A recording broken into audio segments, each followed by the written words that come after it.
Welcome to my channel let's learn mathematics. Hi दोस्तों, कैसे हैं आप सभी।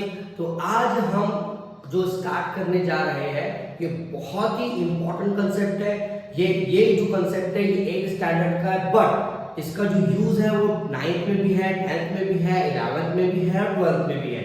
जी हाँ, ये बहुत अच्छा कंसेप्ट है और आज हम इसको बहुत ही आसानी तरीके से समझ लेंगे। ठीक है, तो चलिए लेक्चर स्टार्ट करते हैं। तो चलिए दोस्तों, आज का लेक्चर स्टार्ट करते हैं। आज हम जो पढ़ने जा रहे हैं ये लॉज ऑफ इंडाइसिस के बारे में है, जिसका यूज आपको 11 12 के अंदर भी काफी यूज होने वाला है। ठीक है, तो सबसे पहले यहाँ पर देखते हैं कि अगर a की power m multiply by a की पावर n, यानी कि नीचे का बेस कैसा है, सेम है, तो ऊपर पावर की करना क्या है। तो यहाँ पर देखिए मैंने इसका सिंपल सा आंसर लिख के रखा है। अगर नीचे का बेस सेम होता है तो ऊपर पावरों की एडिशन हो जाएगी। फॉर एग्जांपल हम एक एग्जांपल देख लेते हैं। यहाँ पर जैसे 2 टू द पावर 5 है, मल्टीप्लाई में 2 टू द पावर 4 है। ठीक है, यहाँ पर बेस देखिए आप सेम है 2 और पावर डिफरेंट है, कोई दिक्कत नहीं बीच में, लेकिन मल्टीप्लिकेशन है तो हमको पावर का डायरेक्टली एडिशन कर देना है। 2 को वन टाइम लिखना है, 5 प्लस 4 कितना हो जाएगा 9। तो इस तरीके से आपका ये क्वेश्चन सॉल्व हो जाएगा। दूसरा टॉपिक देखते हैं हम। दूसरा यहाँ पर क्या है, a टू पावर m है, लेकिन अब मल्टीप्लाई की जगह पे डिवीजन आ गया है, यानी कि a to power m division divided by a to power n। अगर मल्टीप्लिकेशन है तो हमने क्या किया था, प्लस किया था, लेकिन अब डिवीजन है तो हम क्या करेंगे, माइनस करेंगे। एक एग्जांपल इसका भी देख लेते हैं। For example 3 to the power 5 divided by 3 to the power 2। ठीक है, तो हमको पावर को सिंपली क्या करना है, माइनस कर लेना है।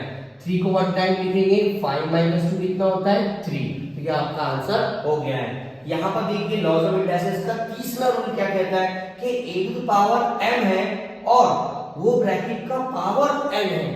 ठीक है, यहाँ पे दो पावर है, एक कोई नंबर है उसका पावर कोई एक और नंबर है, और वो पूरी टर्म का एक और पावर है। तो डायरेक्टली क्या होगा, यहाँ पे पावर का मल्टीप्लिकेशन हो जाएगा।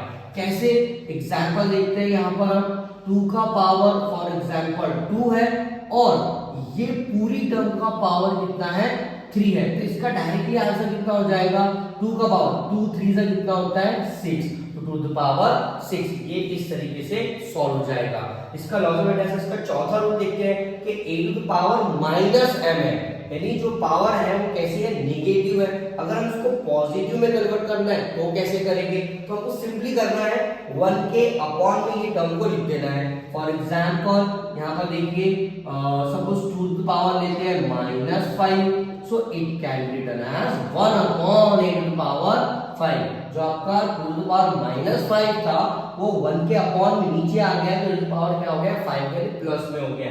ठीक है, अब इसी तरीके से लॉज ऑफ इंडाइसिस का हमारा 5th नंबर का रूल देखते हैं। a to the power m divided by b to the power m। यहाँ पर अलग अलग नंबर है a और b, लेकिन इनकी पावर कैसी है, इनकी पावर सेम है। ठीक है, तो यहाँ पर इसका आंसर कैसे लिखेंगे हम कि a अपॉन b, और इन दोनों का पावर सेम है इसलिए पावर को वन टाइम लिख देंगे।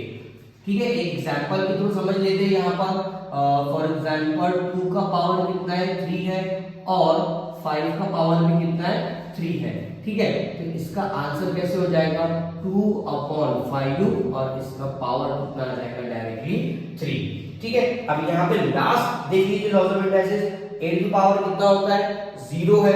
अगर कोई भी नंबर के पावर में अगर 0 होता है तो उसका डायरेक्टली आंसर कितना आ जाता है 1। ठीक है, एग्जांपल देख लेते हैं। कोई भी नंबर ले लीजिए आप 10 का पावर में अगर कितना है 0 है तो इसका आंसर कितना आ जाएगा 1 आ जाएगा।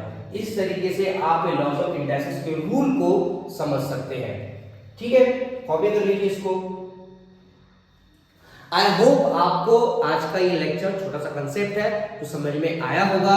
अगर आप लोग कुछ सीख पाए हैं तो चैनल को सब्सक्राइब कीजिए, लाइक कीजिए और कमेंट में ये जरूर बताएं कि आपको और कौन-कौन से बेसिक लेक्चर की नीड है, जरूरत है।